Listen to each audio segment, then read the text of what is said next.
Good afternoon, everyone, and welcome to the Employee Pension and Trust Committee for the City of Franklin. It's March 24th, 2025. I'll call the meeting to order with a roll call vote. Ken Moore, how do you vote? Present. Keith McGee, absent. Kevin Townsend, how do you vote? Present. Scott, Present. Suzanne Carter, and Bob Ravender, right? Okay, so we've got that out of the way. Is anyone that wants to make a change to the agenda? If not, I'll entertain a motion to set the agenda as presented. Move to set the agenda as presented. I'll second. Proper motion in a second. Ken, how do you vote? Yes.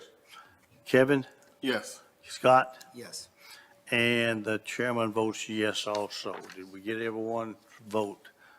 Let's then go to citizen comments. I don't see too many citizens here. All right, probably no comments then. How's that? Let's go then to approval of minutes. We've got the August 26th Pension and Trust Committee minutes. Hope everyone's had a chance to read those, look through them. Any corrections or deletions to the minutes? If not, I'll also entertain a motion on the minutes. Motion approved. Second, then. Proper motion and a second. Let's do a roll call vote. Ken, how do you vote? Yes. Kevin? Yes. Scott? Yes. Myself? Yes. Minutes are approved. New business. Sarah? Introduction of new member of the Employee Pension and Trust Committee. You're up. Yes, thank you. Thank you for your time this afternoon. So Bob Ravener is our new citizen rep on our committee. He is citizen along with Keith McGee. I had reached out to Bob to ask kind of for some information about him to share with the board so you guys kind of know his background. Since he didn't respond, I took it upon myself to pick out what I thought was interesting.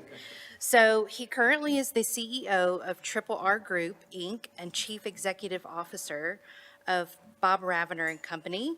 He is an author. His book is called The Difference Between Today and Tomorrow Is You. His previous employment is the Chief People Officer at Dollar General.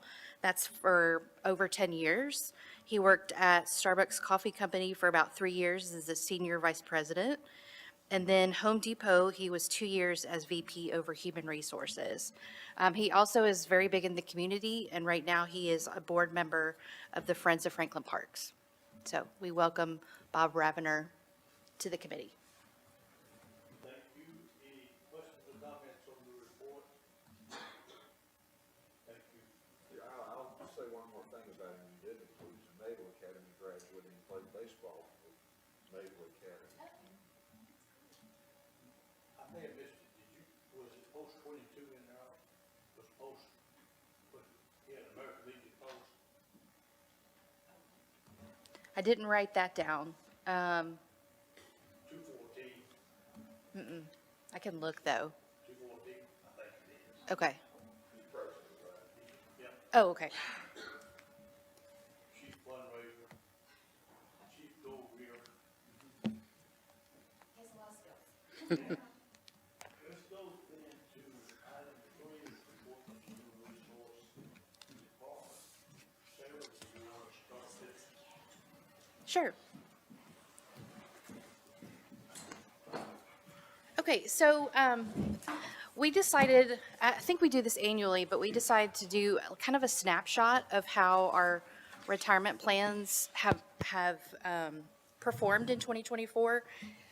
So we'll go ahead and get started with the snapshot. This is a really good slide because it gives you an overall view of all of the different plans that we have. So currently, we have 353 employees in our closed pension plan that is pre-2016 pension plans. We have 373 employees in TCRS, 33 employees in the closed defined contribution plan. This is the 2010 defined contribution. That's the money market plan. It's the one where employees have to contribute a minimum of 5% to a 401 city matches that, and then they have the option to do another 3% in the 457. So if they do the max, then there's an 8% match in that plan. We have 44 employees on our retiree insurance. That's a little bit more, I believe, than the previous years. We probably hovered around 38, 40 in 2023. Most of the employees in the retiree insurance are in the single or employee plus spouse. There's just a very few retirees that do the employee plus children or family coverage. We had 24 employees retire in 2024 from the closed pension plan, and that is definitely more than we typically see. And then for you guys to know, we had 2 employees retire in TCRS in 2024. Any questions on those slides? That's went through that kind of fast. Okay.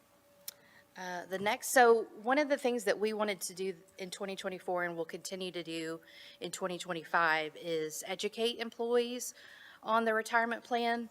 We have to be sensitive to the fact that a lot of people are in a lot of different plans, so it takes a little bit of time to schedule because we want to break down those employees into groups as their date of hire. So there's not any confusion on what the benefit is. So we did that with Public Works in 2024, got excellent feedback. So on our to-do list this year, we'll branch out to other departments and then also include the leadership team in those trainings as well. Mission Square held training for retirement savings and the Secure 2.0.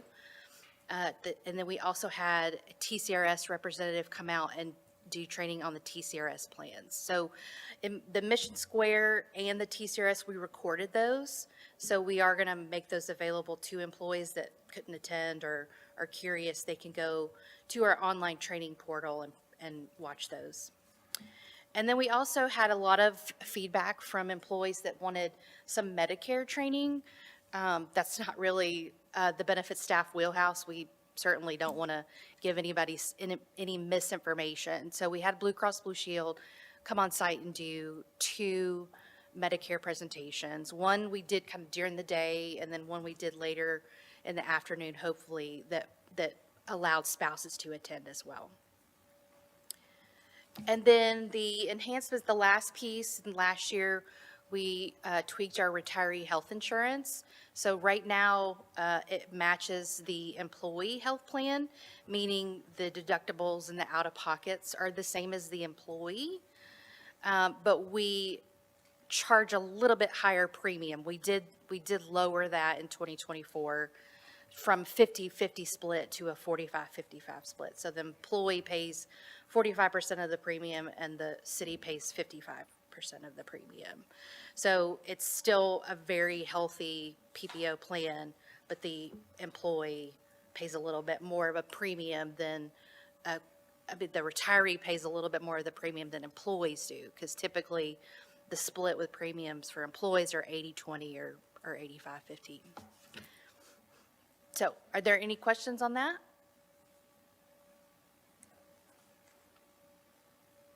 Seeing none.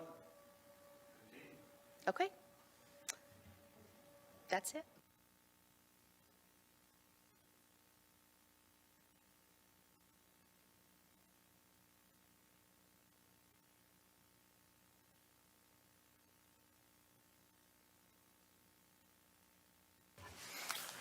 Investment advisor.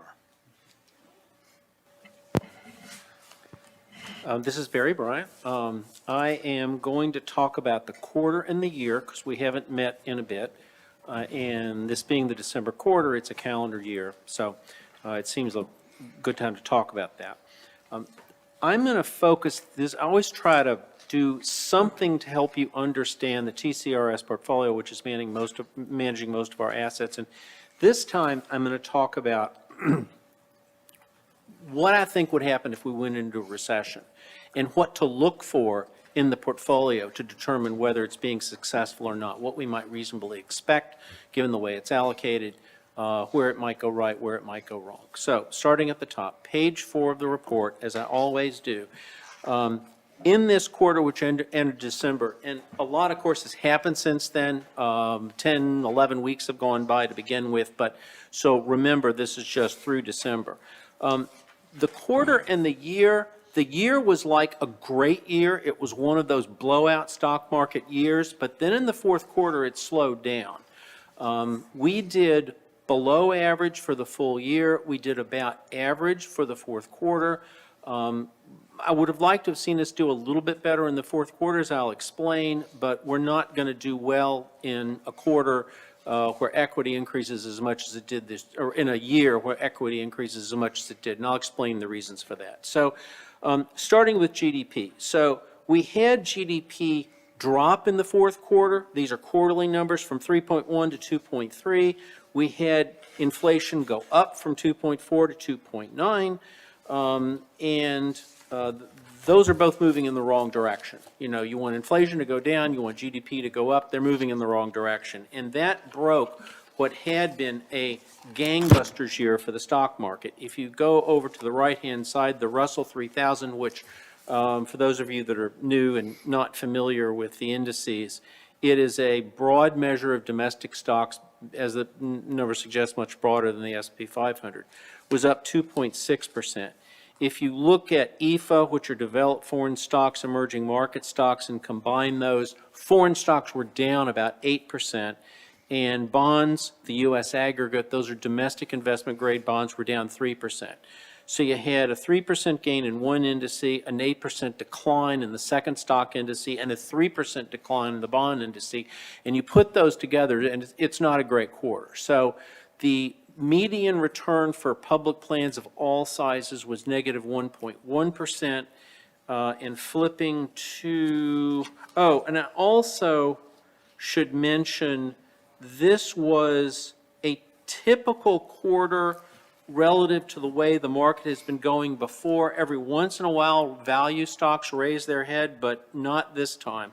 Growth was up 7, and large cap growth was up 7. If you look at the boxes now, I'm reading from the lower left-hand corner. Growth stocks were up 7, value stocks were down 2. So the Magnificent 7 or Magnificent 8 again drove the stock market in the fourth quarter. So going back and looking at our, and then let me also, as long as we're on this page, do the year. So stocks for the year, up 23.8%. Foreign stocks up about 6%, combining the EFA developed and the emerging markets. Bonds up 1.2%. You know, not a good bond return for the year, but positive. So this was like an outstanding year with a bad tail on it. Stocks went up 20% this year, or in 2024. They also went up over 20% in 2023. So we've got two 20% years in a very richly valued stock market, you know, as we speak right now. So going to the returns on page, and I'm actually going to go not to page 8 where I usually would, but we're going to look at TCRS because TCRS has almost all of our money. So the TCRS return is the same return, I'm sorry, page 18. 18, oh, I'm sorry.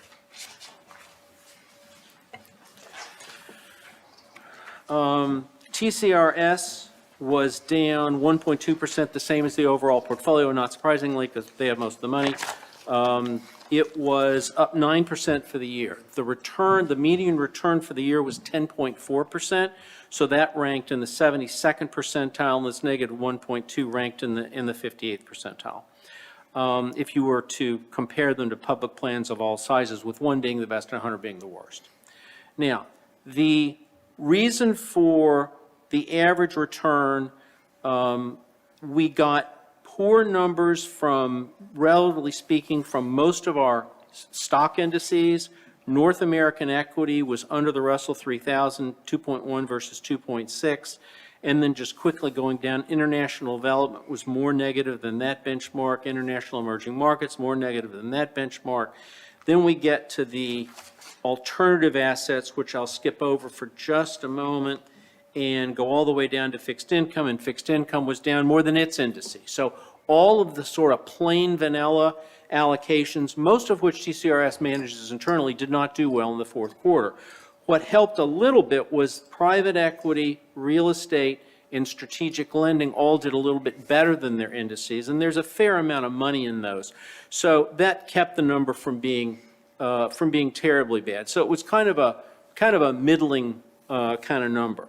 The one thing that, well, I'll get to that when I get to the prospective numbers. So going in for the 1 year, that number was well below, and without going through all the individual things, I'll just say, in a year where the stock market really runs really fast, the allocations that do well are public allocations in public equity where the numbers bounce around a lot. So if you have your money in a mutual fund, or you have your money in the S&P 500 fund or something like that, and the stock market goes up on Monday, your portfolio is going to go up on Monday along with it. If you have money in private equity or real estate or strategic lending, those portfolios are only marked to market for the most part once a quarter, if that, and those marks are not exact. And so when the market goes up very rapidly, they tend not to reflect the benefits that quickly. Fortunately, the opposite is true on the downside. When the market goes down, if the S&P 500 goes down 10%, your portfolio is going to be down 10%. These portfolios will not necessarily be down that much, and so that helps them smooth the reported returns out. And I say reported returns because the economic value of this is what you can sell it for in the market. But it's the reported returns, at least in the short term, that can hurt us to some extent, so smoothing those out is a good thing. Most of those don't make a lot of difference in the long term, and people get very jittery if you follow your portfolio closely, especially recently. You know, you've probably gotten a lot of angina from that, and when you don't mark to market every day, you don't have to do that. So the fact that they've got a lot in these illiquids, private equity, real estate, and strategic lending from that standpoint is probably a good thing. And so we had an average return for the quarter, a below average return for the year, although it wasn't horrible. Didn't respond quickly to what was a wild market on the upside, but the good news is we still made 9%, and we made 7.6% for 7 years, and our ranking there is 31st percentile, and it's really the longer term numbers that matter the most. So that's the way things are going or went in the fourth quarter. Any questions about that before I go on to what's happening now?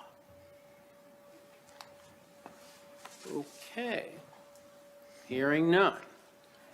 Macroeconomics going forward. We are probably going to have a negative GDP print. This is not in the book anywhere.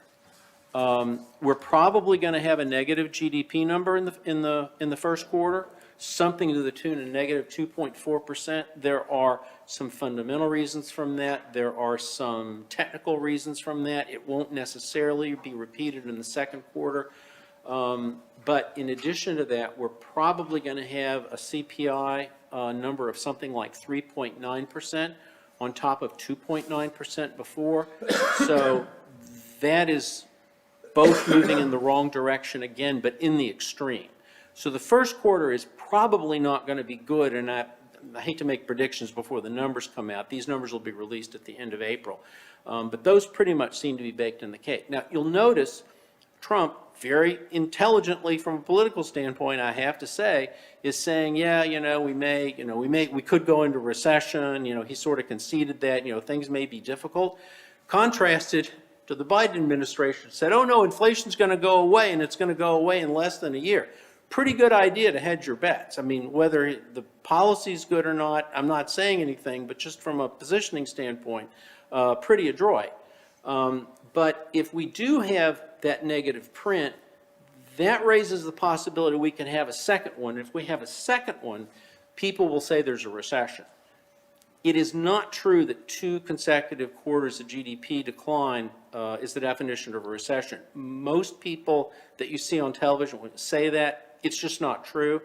But because most people say it, that's what people will say, and perception is reality. It's actually something that's declared by a government agency. I think it's the Bureau of Economic Analysis, and they do it based on 8 different indices. And not worth going into right now. But we really are on the precipice of what could be perceived as a major economic dislocation. We haven't had a recession for anything other than extreme reasons, the great financial crisis and COVID being the last two, but nothing that's been caused by government policy. And so, what is that based on? There's a lot of concern about tariffs and the erratic nature of policy. If you asked most businessmen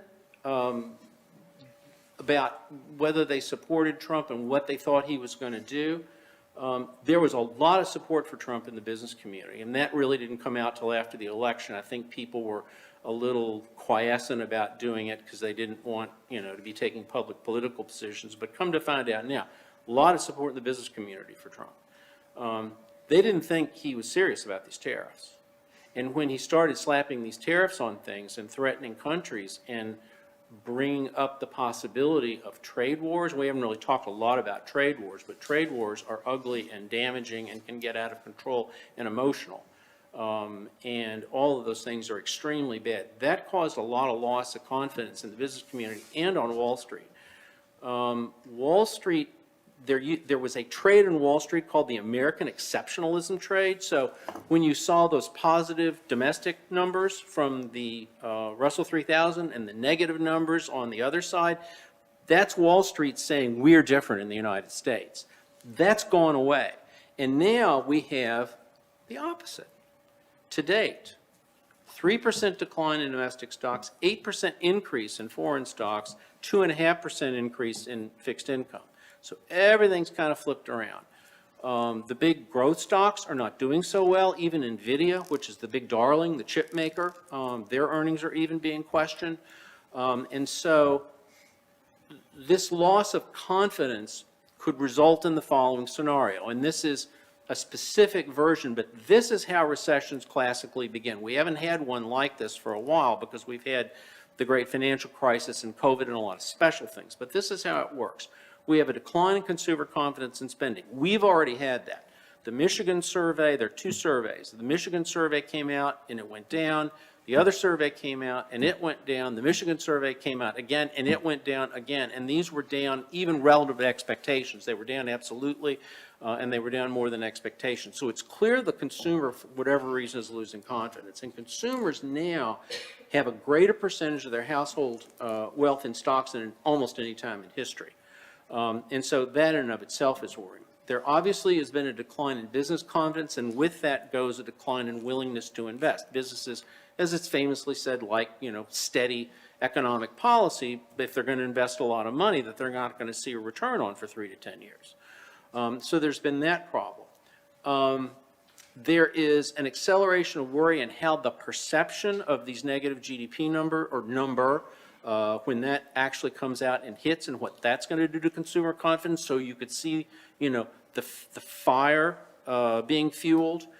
And then finally, the Fed.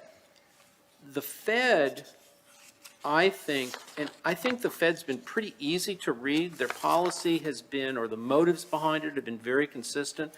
I think they will fight inflation no matter what. And so if we don't get a break in inflation, if inflation stays where it is, or God forbid continues to go up, they will not cut interest rates to save the economy. They will let the economy go into recession, and I don't think it matters what he says or does to them. I think they would rather he fire them or do whatever, whatever his worst is, than let it be seen that inflation increased on their watch.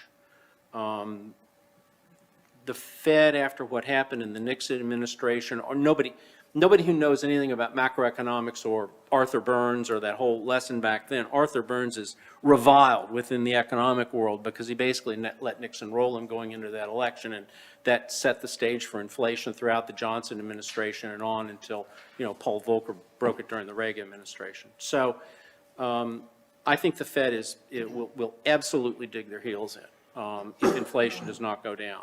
So we could get into a really ugly situation that way. Now, let's say that we do, classical way. Let's say the economy starts to slow down, but inflation does go down because inflation does usually go down. People become unemployed, price increases stop, Fed comes in and lowers interest rates to try to get things going again, and pump the economy back up. That's usually the cycle, and it takes anywhere from 2 to 3 years to play itself out. So let's go back now and talk about our portfolio. In that scenario, we have a couple of weapons that we should be able to do better than average. Number one, as I mentioned, we have illiquid assets. It's 33% of our total portfolio. Those will not react as much as other assets. So if the stock market goes down, we probably are a little bit sheltered from that. That's number one. Number two, we have where it says domestic fixed income. That is a very placid-sounding euphemism for what is, at least in my experience, a very unusual thing. They have a long-dated bond portfolio, and I wonder if I should take the time to explain that. I think I will do that. But the sum and substance of it is that if interest rates go down, the value of this bond portfolio goes up. So when you see negative returns in fixed income, we're going to have negative returns, and they're probably going to be more negative. Now, here's the reason for that. When interest rates, let's say, I give Clyde borrows $100 from me, and I get $5 a year from Clyde for the privilege, and at the end of the day, he has to give the money back. That's basically the way the bond works. There's some A borrows from B, there's principal, there's an interest rate paid, and the principal is paid back at the end. So suppose the person that gets the bond decides they don't want it anymore, and the person won't take the money back. They borrowed it for a reason. They go to the market to sell it. The person in the market goes, well, I don't want this bond. It pays a $5 coupon. I can get a $6 coupon in the market now. Interest rates have changed. You need to keep up with things. So what the person does to make the bond sell something, you cut the price. So they will cut the price from $100 to something less so that the 5 divided by the new value of the bond equals 6%, which is the market rate. So if interest rates go up, in this case from 5 to 6, the value of the bond goes down, in this case from 100 to something less to make it yield 6%. Interest rates up, bond prices down. In a classic recession, interest rates are cut to stimulate the economy because unemployment is high, GDP is going down, and the Fed is trying to lift the economy out. The longer the dating of the bond portfolio, the bigger the effect. So if you've got a 1-year bond and one payment, the effect is small, but if you've got the same bond over 10 years and you've got 10 payments, you can see how that's magnified. And this is a long-dated bond portfolio. And what that means is that when interest rates go up or down, bond prices go down or up in the extreme. Most people stay close to the Barclays aggregate, the duration, which is a measure of how much the bond portfolio changes in relationship to relationship to interest rates. The Barclays aggregate is typically between 5 and 6. And most people have bonds, have an average maturity of, around 5 or 6. If you own a lot more 10-year bonds and you push that maturity up to 7 or 8, you're going to make a lot more money if interest rates decline, which they typically do in a recession. Now, TCRS believes they get 2 advantages from this. Advantage number 1, longer dated bonds normally have a higher interest rate. If you lend money to somebody for 10 years, you usually get a higher payment every year than if you only lend it to them for 1 year because you're taking all kinds of risks to do that. So over time, long-dated bond portfolios return more. But on top of that, they want a safety cushion if the market goes down. And they are willing to just stay in long-dated and take the hit if interest rates move against them. And they have, they took a hit this quarter. They were down more than the benchmark, and that's the reason. They will take those hits and they go, when stocks are good, we don't need bonds, and we'll just take the hit, blah, blah, blah. So that's what this long-dated bond portfolio will do. So good news is if we go into a recession, that long-dated bond portfolio, other things being equal, will lift the returns of this above the market average and will protect us a little bit, and that's why it's there. Now, here's the tricky part, and this is the part to remember to watch for. They've got all of these illiquid assets, private equity, real estate, strategic lending. These are all riskier than core assets, not wildly riskier, but riskier. That means they return more, but it also means that in a bad economy, there's more potential that they will go bad. Strategic lending is like a bond, but it's a lot gamier. It's like bank lending, and in fact, in a sense, it is bank lending. After 2008, the banks quit lending money in a lot of cases, and Wall Street rushed in to fill the gap and created this whole opportunistic credit sector. So that's what the strategic lending portfolio is. If you look at all three of these and you divide this portfolio up, and I put strategic lending and risk assets along with equity because as the risk of a debt increases, it acts more and more like stock, and eventually it acts completely like stock on the really risky end of the spectrum. They've changed the portfolio from 62% in risk assets to 70% in risk assets from 2018 to 2024. And the safety assets, if you move strategic lending from one to the other, the safety assets have gone from 38 to 29. So this is a riskier portfolio than when we entered it. And one of the ways in which this portfolio could really go against us is if they start getting bad returns because of the higher risk in these various areas. These are largely invisible to us. They're internally managed, so there's really no way to get at those numbers. Now, based on what I've seen so far, my gut instinct is that these are well managed and they will hold up well. That's what that's the guess I would make. But that's a thing to watch. If we really do get into recession, the thing to watch is how well the returns in these three categories hold up relative to their benchmarks. And that's this committee's major job, is to watch TCRS and judge what they do, which is why I thought that was worth spending a little bit of time on. Now, there's another kind of recession. That would be the kind where inflation goes up and unemployment when both go up at the same time, the so-called stagflation environment. And it is so unusual. It's only happened once during the 70s. What would cause that to happen would be a supply constraint. It was oil. It was more complicated than that, but basically oil in the 70s. And if we get into a trade war, the trade war could be the same kind of supply constraint. But I'm not going to talk about that because it's probably more macroeconomics than you need right now. But that's where we are right now. We are not headed in a good direction. A recession is not in the cards, and I'm not sure what the handicapping of it is, but I still would guess it's below 50-50 right now. So it may not happen, but it's worth thinking about because if we get in it, we need to study and understand how our portfolio is performing, because this is something we're hoping TCRS is protecting us from more than we could protect ourselves because of their ability to invest in some of these more complex assets. And that is it for me. Questions? Mr. Chair, I wanted to just maybe point out one more thing in Barry's report, if that's okay with you. On page 11 of the report, I just wanted to point out, this is something I think is interesting for committee members. Of course, we're talking about the closed plan. This is the closed single employer plan. This is not the separate plan that we have that TCRS is managing for our employees hired in the last 8 years. So the assets in the closed plan, the $173.8 million, when we started this back in 2016, there was a small percentage of assets that we called non-conforming assets, and that was, I believe, 5-6% about that time. It's been a while.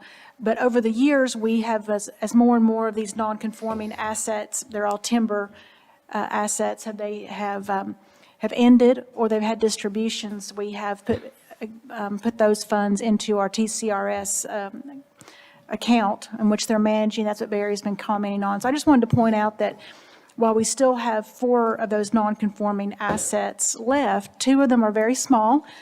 The Hamilton Lane and Landmark are very small, and then we have 2 more that have, that are over $1 million. But we are, still down to, we're down to about 2% of non-conforming assets.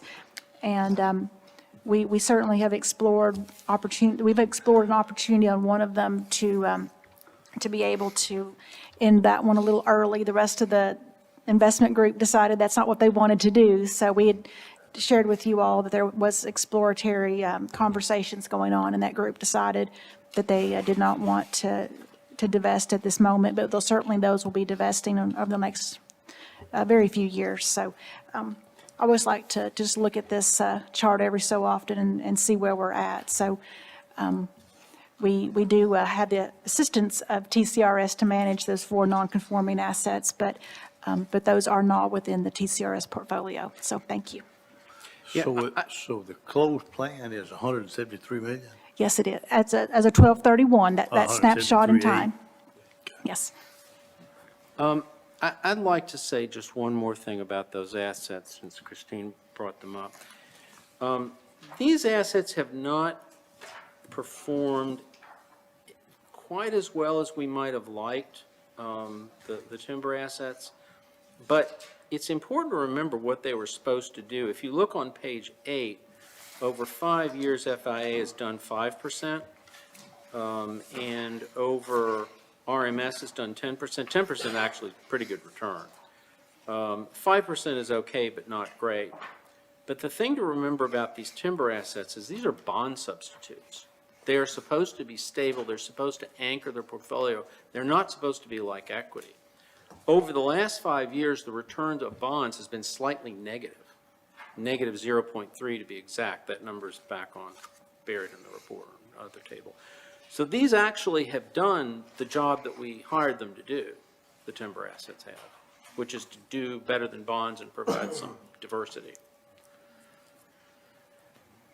Thank you, Barry. Now, if y'all just get busy, build some houses, we could. All right. We have a lot of hoops to jump through. Got to get rid of the hoops. 700 permits last year. Any questions of Barry? If not, then let's go to 5.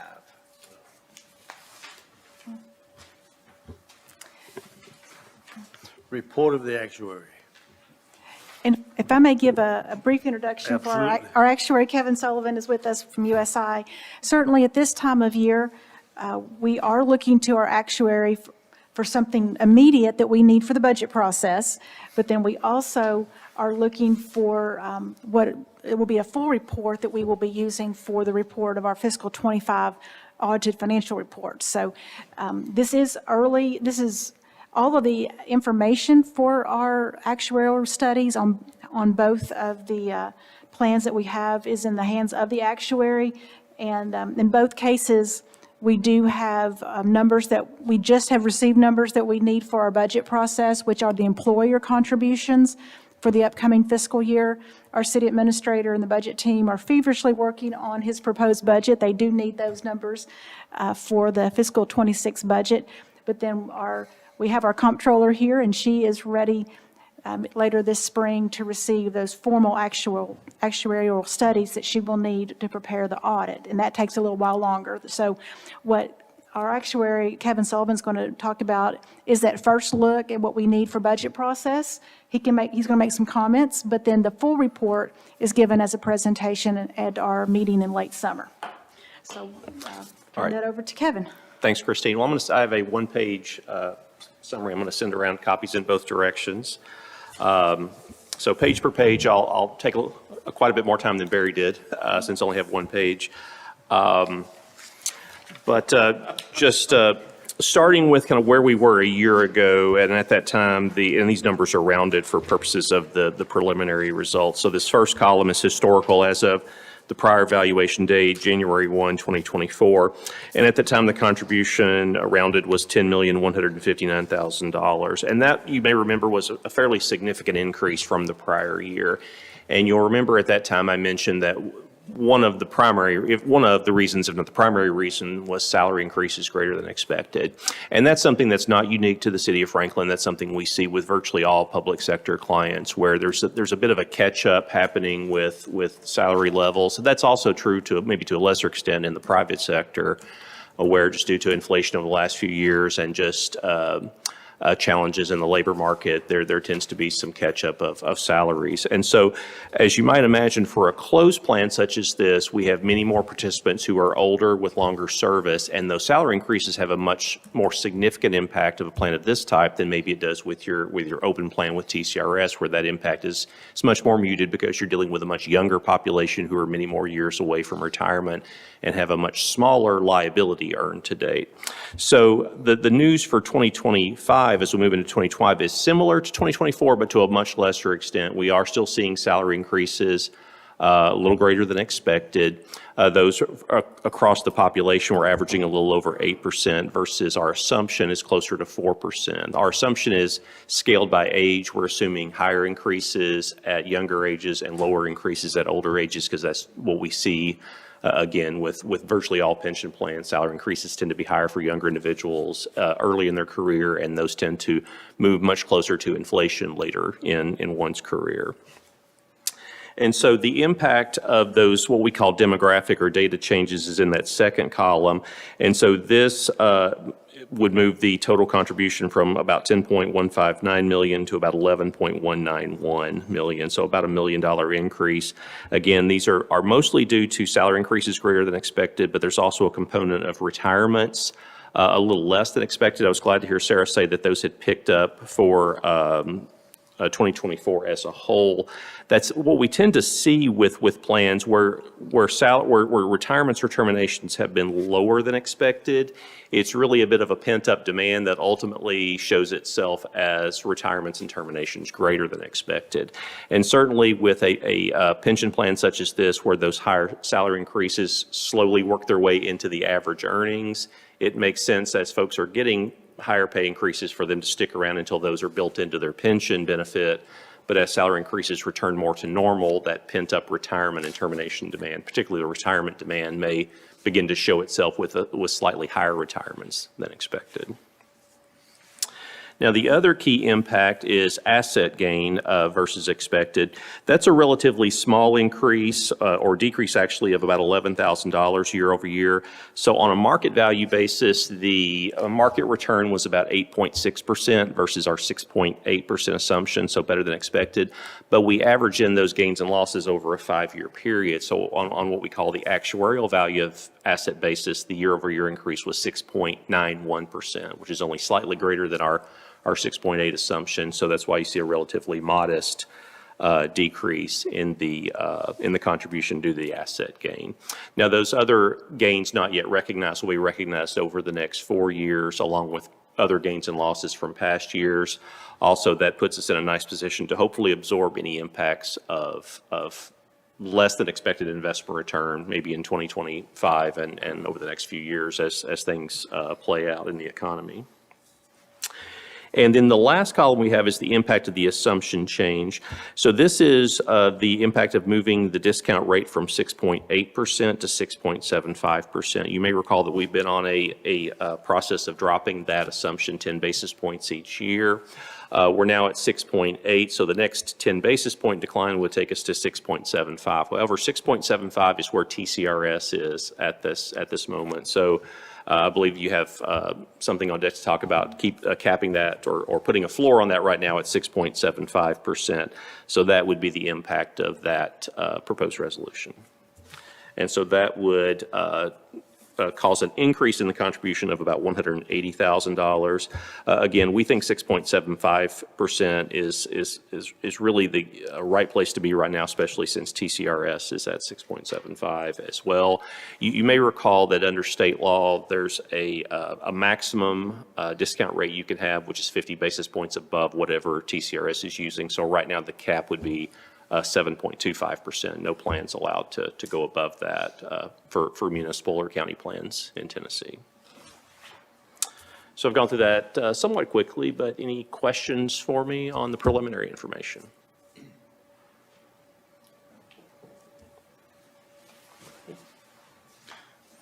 If there are no questions, let's go to item 6 then. Mr. Chair, we would like to discuss the TCRS plan. We do have comments on the employer funding requirements for the new year as well. That, if we can just, You want that to come under 5 then? that's under this current item, yes, under number 5. Okay. And I apologize, I don't have copies of the, what I'll get it on the this screen. state, I'm sorry. I can put it on the screen. Okay, perfect, perfect. So as Christine's pulling that up, I'll say this is a bit of good news. I believe the employer contribution rate dropped slightly from year over year. So the current rate would be 7.44%. Now, I'll make a few comments comparing this contribution rate with the rate for the closed plan, since just to kind of highlight some of these differences. So for the open plan, the TCRS plan, this is a much younger population. They're many more years away from retirement. And they don't have the benefit or the baggage, however you want to look at it, of many past years of service and the unfunded liability, or the liability that goes along with that. Once someone has many years of service, they've accumulated a fairly significant benefit that will be paid out at some point. That's not the case in the TCRS plan, because folks have relatively few years of service here. So if you look at that breakdown of the contribution of the 7.44% of payroll, the vast majority of that is what we call the normal cost, 6.85% of the 7.44% total. So that's the value of new benefits being earned by the population. In the closed plan, it's actually less than half of the total contribution is going to new benefits. Over half is going to pay the unfunded liability on benefits that were earned years ago. And that's largely normal with plans that have been around for a few years. So if you have a situation where you have some unfunded liability, much larger portion of the total contribution is going to that unfunded liability, and less is going to the value of new benefits being earned. Also, with a closed population, that population is declining each year, and so that helps push that number down as well. Also, one of the key things I'll point out about the TCRS rate, if you look at the section at the bottom, that's the new layer of unfunded liability that gets added each year. And for 2024, it was actually a negative number, which is good, and that's the reason the contribution rate dropped slightly. Now, the primary reason for that is most likely, I haven't looked at this in full detail, but since this is a plan that's relatively new and the assets are ramping up quickly, asset gains in more recent years are much more meaningful than losses in earlier years. So for the most recent year, the asset gain for 2024 likely far outweighs past losses. And so more of that is more immediately recognized in the actuarial value of assets, and therefore you have much more impact of that. Also, while this population is also likely seeing salary increases greater than expected, since again they have very little past liability accumulated with very little service, there's very little impact of that. It does impact the normal cost, but to a much lesser extent. It just does, there's not enough old liability there to have a meaningful impact on that. So that's why you see kind of the difference between the salary increases increasing the rate in the closed plan, but not increasing the rate in the new plan, due largely to the asset gains more than offsetting that in the new plan. So any questions on the TCRS plan or the closed plan? Great. Thank you.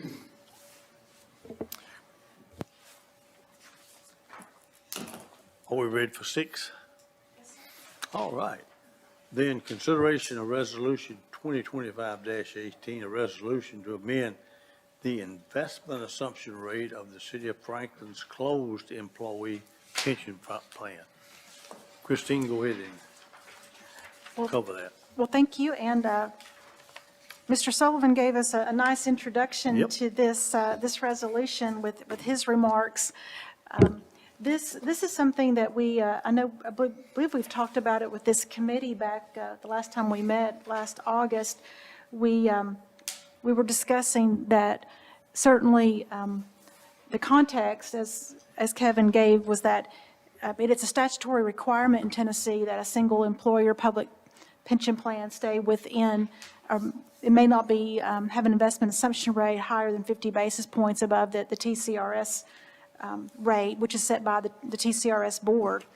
And we found ourselves back just a few years ago where the TCRS board, they acted to change that rate significantly at one time. They hadn't acted for several years, and then there in 2021, into 2021, they went down by 50 basis points from 7.25% to 6.75%. And certainly, that amount of an increase, the employer contribution with that significant of an increase it's significant for a plan our size. And so the staff recommended to make changes incrementally by 10 basis points a year. And we've been on and our Board of Mayor and Aldermen they passed a resolution in 2022 to put us on a path to get down to 6.5%.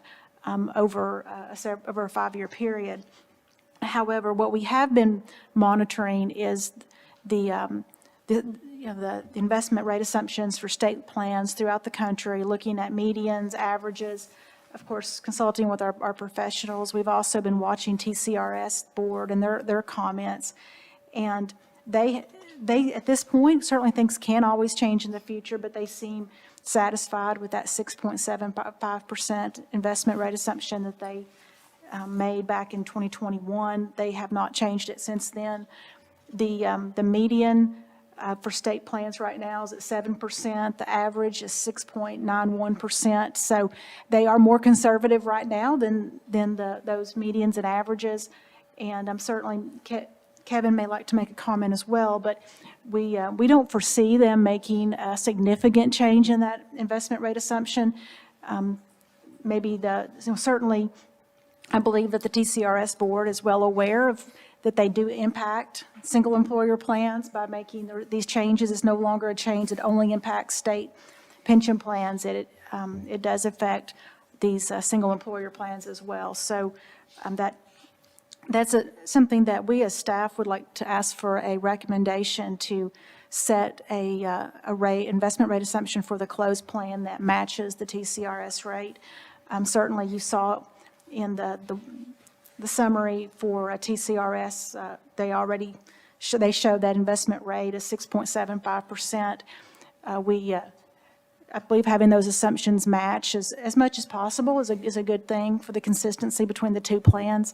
Certainly, the TCRS board is well managed, and the State of Tennessee's Department of Treasury puts a great amount of resources as well as deliberation into managing the state plans. So the 6.75% is from a very well-respected pension plan throughout the country. So I might like to ask Kevin to provide you some commentary as well. But this resolution, we would like to ask for recommendation, your consideration to recommend to the full board would take us, we would no longer have that trajectory to get down to 6.5%, but would set us at 6.75% and allow staff to continue monitoring the TCRS board and certainly reporting back if they make any changes. But I would like Kevin to speak to this.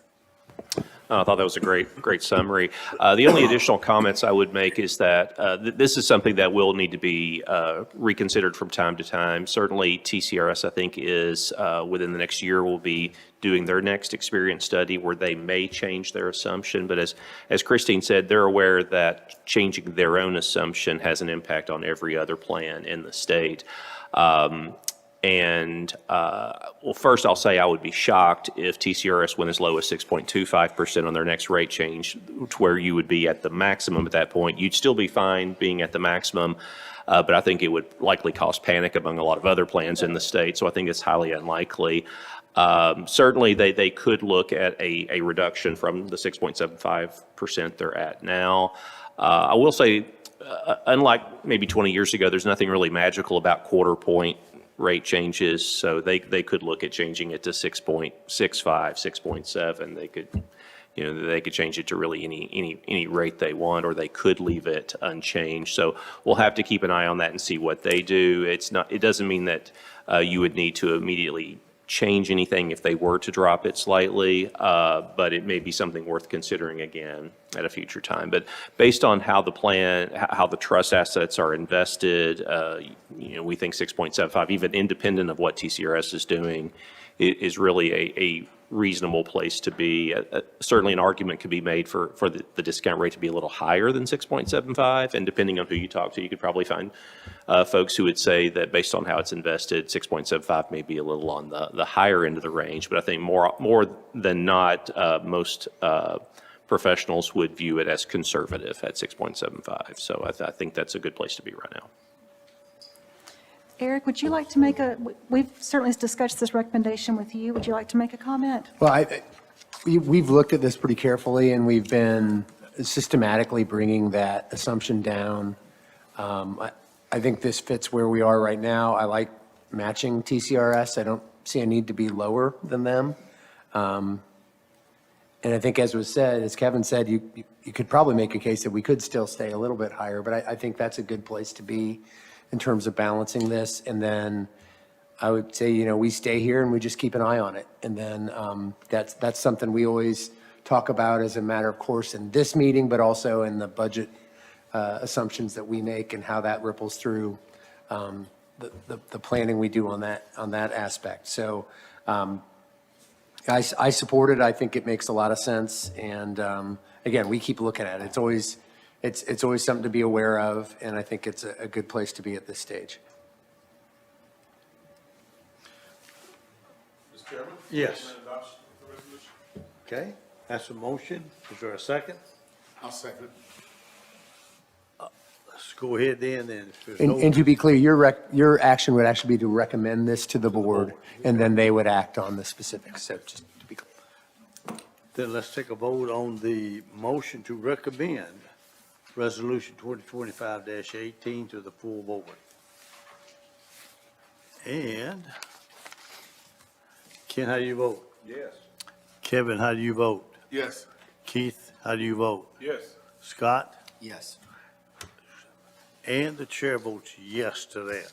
So basically what we've done is just took the state's earnings and used that. So we're no longer in our 10% yearly drop, 10 basis points yearly drop. We're going to go with this right here then. I don't think that's a bad idea. If the state drops theirs in 2 or 3 years, because they're not normally making an adjustment every year. So we could just stay with theirs and be in the ballpark. And certainly if TCRS acts, our board would need to act to make a change from, if this resolution's approved, then our board, if there has a change from the TCRS board, they will have to consider a Yeah. change, but that would be the concept, is to match the TCRS rate. But it's not a have to do on the day of the change from the state. So if we meet periodically here, we make recommendation to the board, and 6 months later, or whatever it is, or we work it into our budget process, that's the route that we would take then on the resolution and our changing it. If there's no other questions on item 6, let's go to item 7, which is consideration of resolution 2025-27, a resolution to amend the City of Franklin contract number 2016-0328, a retirement health savings plan for designated employees of the City of Franklin. Christine, you want to lead that off? Yes, sir. This item starts back, actually, if we think back to the context of 2016, we didn't have the terminology of closed plan and open plan back in 2016. There was one defined benefit pension plan, that was the single employer pension plan.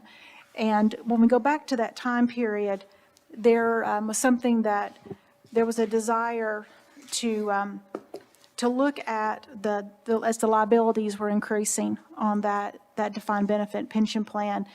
And certainly, back in 2016, there was also the realization at that time that certainly health costs for retirees was increasing, both whether it be premiums or just the cost of health care in retirement. And so the board in 2016 established it was actually a mandatory retirement health savings plan for certain retiring employees who were with the city at that time, but of course, it has continued to this day, but it was only for employees in designated positions of a city administrator, assistant city administrator, and department directors. And there was a couple of aspects of this plan. Certainly, what it set up was a mandatory program in which, upon retirement, the eligible sick and vacation pay was not, there was an amount that was allowed to be, the employee could keep, and that amount would be rolled into their final year's salary and included in their calculation for determination of defined benefits. And then the balance of that leave was treated as a contribution to a retirement health savings plan that retiring employee could use for those future costs. There was a couple of things about that plan that, first of all, there was within the retirement savings plan that carve out that the employee could keep from their balances was a set dollar amount. It was $24,000. And we are now almost 10 years, 9 years from that time. And something that, as the years have gone by, that $24,000, and there's a schedule within your packet that shows you that in 2016, $24,000 represented the sum of the maximum contribution that a governmental employee could make to a 457B account. It was also the sum of that amount plus what's called a 50 and up catch-up provision. For employees ages 50 and up, there's an additional contribution that can be made. And at that time, it was $6,000. So the total of the 457 contribution amounts was $24,000 back in 2016. And this is set by the IRS. This is not something that's set by the City of Franklin. And City of Franklin has been participating in 457 plans for its employees for many years as a way to save on a defined contribution basis for retirement. And so back in 2016, that totals $24,000.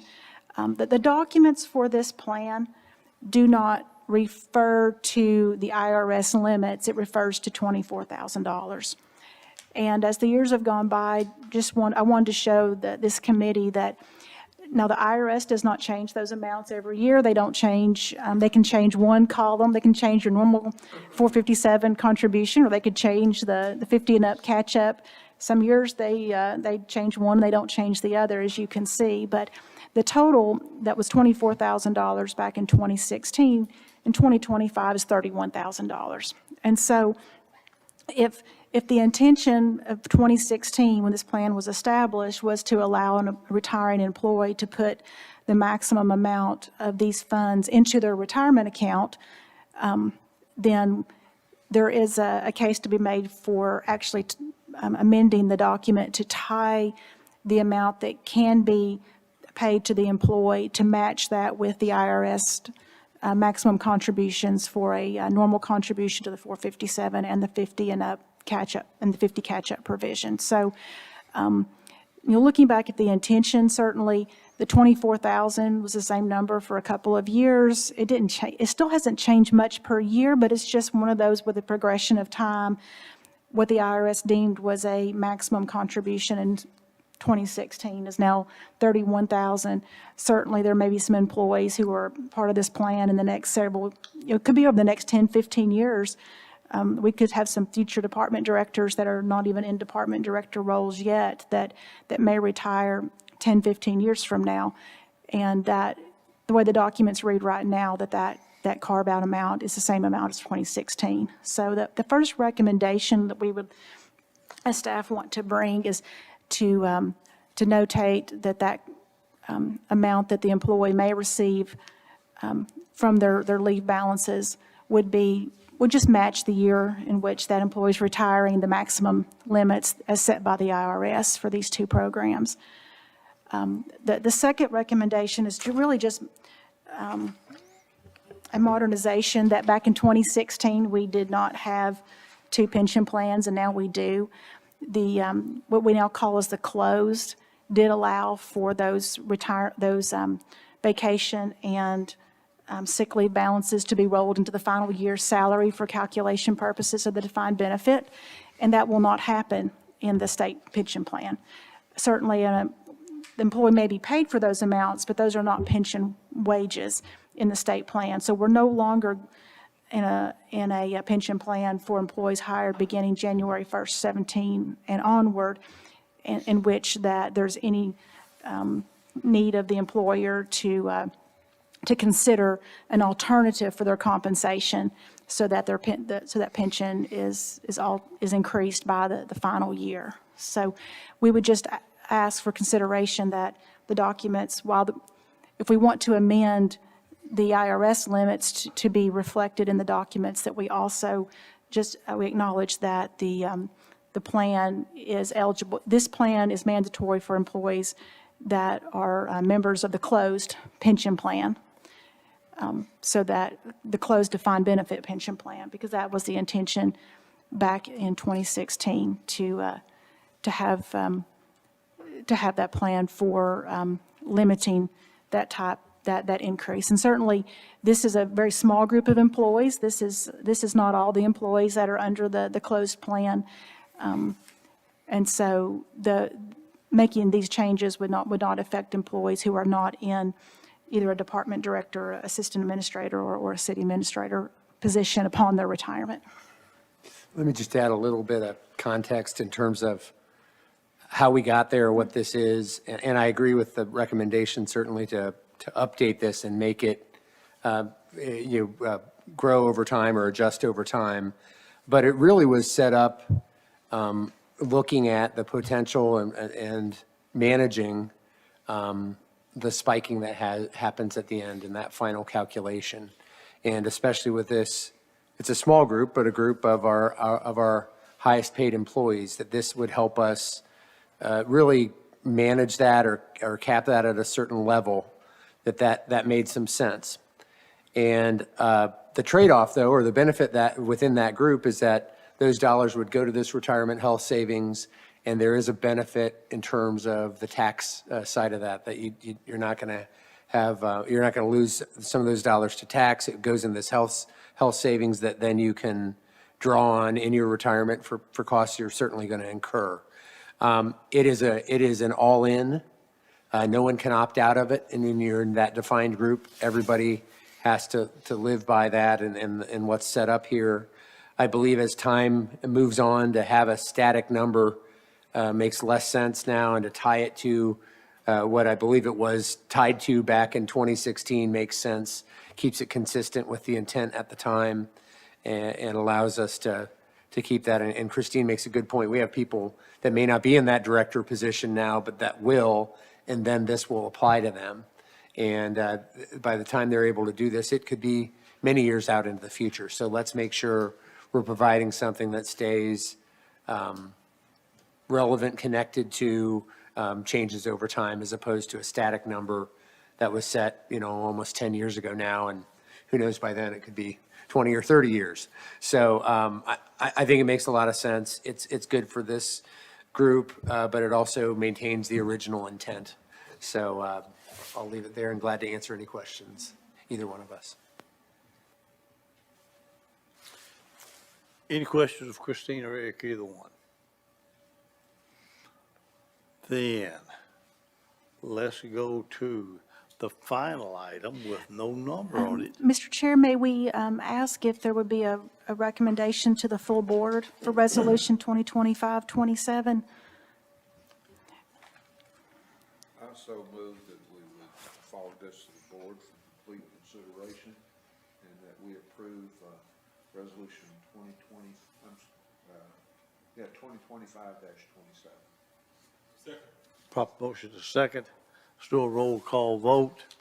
Mr. Moore, how are you on that? Yes. Mr. McGee? Yes. Mr. Townsend? Yes. Mr. Quinn? Yes. And the chair votes yes on that. So I thought and I know I'm sitting up here thinking one thing and another. We were on item 8, right? Yes. So there's no, and that's just in a report. Yeah, we just, On 7? yeah, we just finished that. Okay, I've got item 8 next then. Report of the City of Tennessee Treasury Department Annual Review of the City of Franklin's Closed Pension Plan for the fiscal year ending June 30th, 2024. Christine, you're up again. Thank you. Certainly, we do have statutory oversight of our single employer closed plan, and our staff does file necessary reports with the State Department of Treasury, and we have received a review letter for the most recent filing on our closed plan, and this is just, we want the committee to know that we have received their acknowledgement that we have done all the things that we're supposed to do for their oversight, and then they do notate our funding status of the closed plan of the 67% and for the most recent report. Certainly, our actuary was describing his initial work on our new report, so we will have a new number to file for next year, but we do want to make sure that this committee is aware that we have received acknowledgement from the State Treasurer's Office.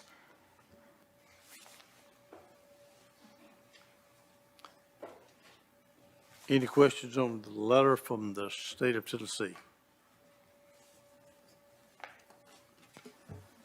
Then, we are ready. Do you have any comments?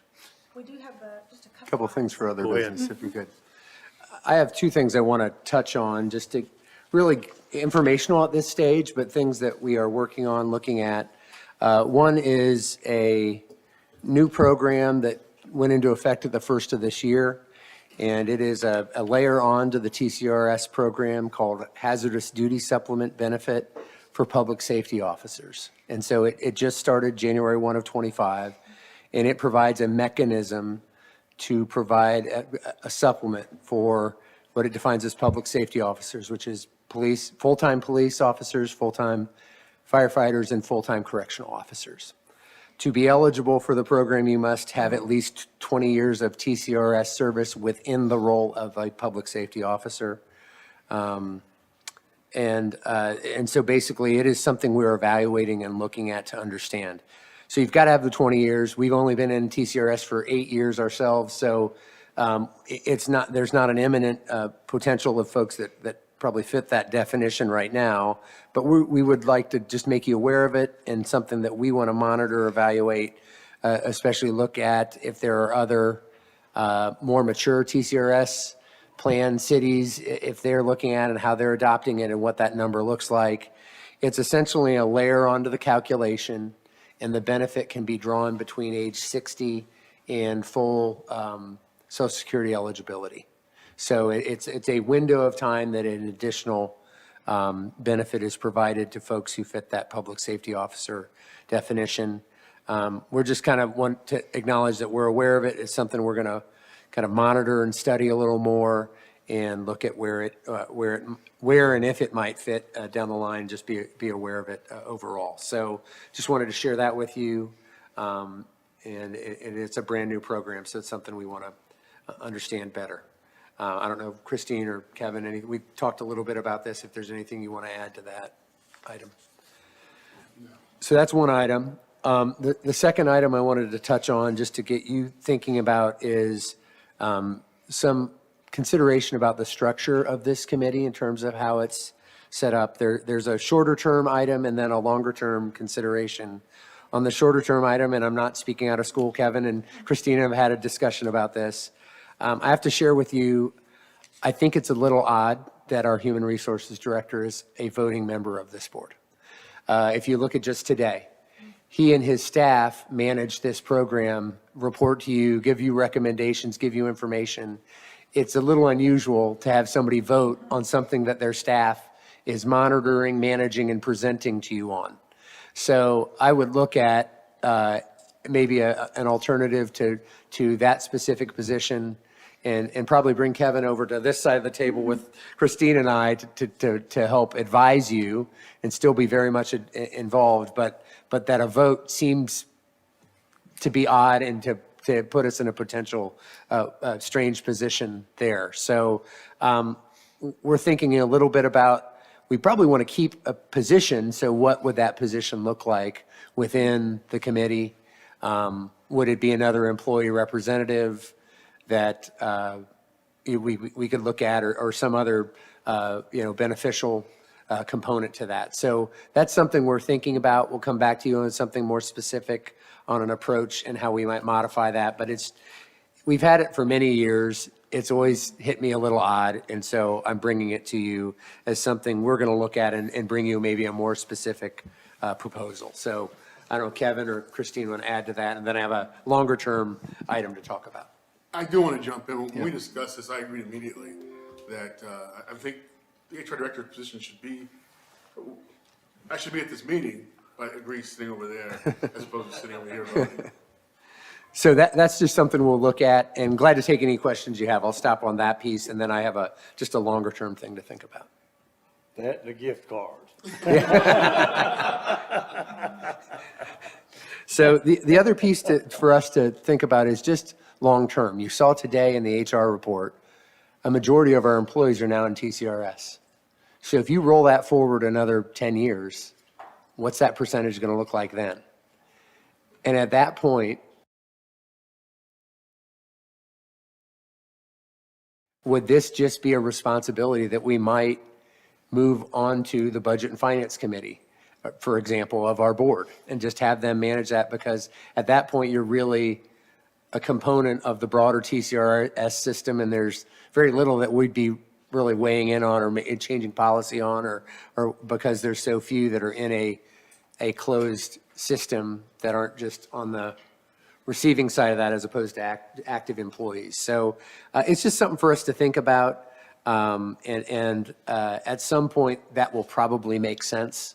I think for us to think about is, at what point does that make sense? When it's 80% are in TCRS or 90% or you know, I don't know if there's a magic number, but that might be something for us to just ponder, because we just kind of crossed the 50% line a little over 8 years in.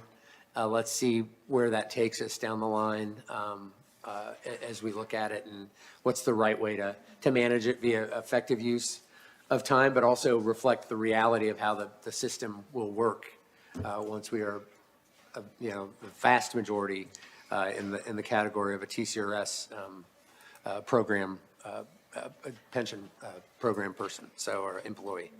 So that's just something else to think about that's on my mind in terms of longer term, where we go and how we do our work.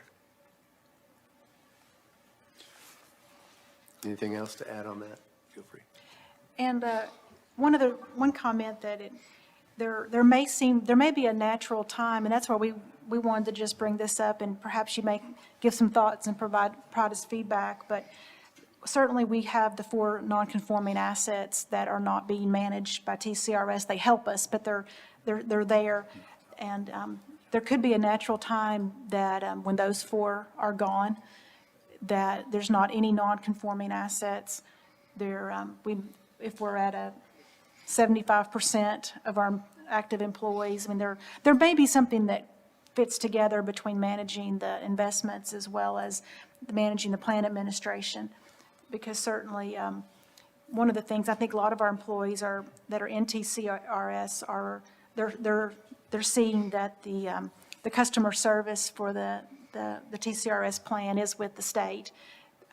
We are a resource, and Sarah gave us in her presentation some of the education opportunities we've offered, but truly managing your account and having questions about retirement and all of those things that go with plan administration, those are handled by the state for those employees who are TCRS members. Well, when we did what we did in the early 90s, we moved the retirement plan back to the city of Franklin, and we set up this group right here to manage that. Because you had your money managers, you had your portfolio managers reporting here. So the committee had a lot more. They had a lot less to work with, a whole lot less to work with, but they had a lot more to do and to manage with investments as the way they were set up. So I personally think it's a good idea myself. I don't know what your percentage is. If you ask me, I might offer 30% of the employees are in the TCRS, and yeah. You said it was 50 now, right? It's over 50% are in TCRS now. And I think Christine, point she made on the investment piece and how that's structured, those non-conforming components, that makes some sense too. Looking Okay. at that together When that is goes probably away? the right threshold to start to think about when that definition, or what definition makes sense. Any other questions or comments?